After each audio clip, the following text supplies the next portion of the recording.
So what are you doing, Roo? Well, I've made these. Obviously I bought the polystyrene eggs and I bought the polystyrene bunny from the Burt. What, so they're just polystyrene? Oh yeah. And I've painted them with also paint from the Burt. And now I'm just going to go and stick them in the ground.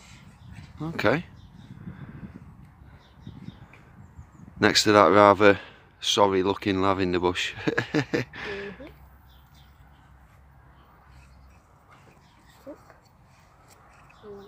And we're a bit early for Easter, aren't we? But you can never have enough Easter. So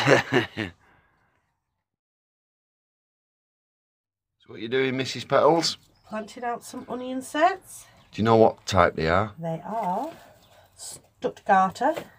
Hey, so they're the ones we got from Wilco's. Yeah, right, Bill. So we're going to start them off in this greenhouse. Yep. They'll get a bit of growth on, hopefully. And then, what's your plan? Easter holiday times, when the kids are off school, plant them out.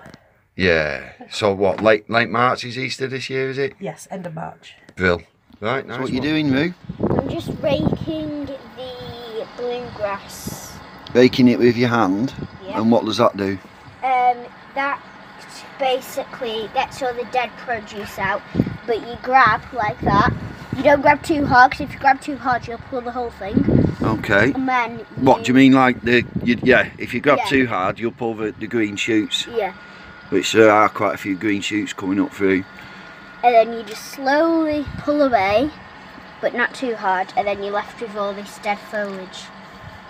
That dead foliage there, which we're going to do what with? Compost. It'll help with soil. Compost, good girl. So ignore the weeds. You might be able to spot a triangle shape of green shoots, and they're hyacinths up at the allotment. Can't wait for them to flower. Thanks for watching, guys.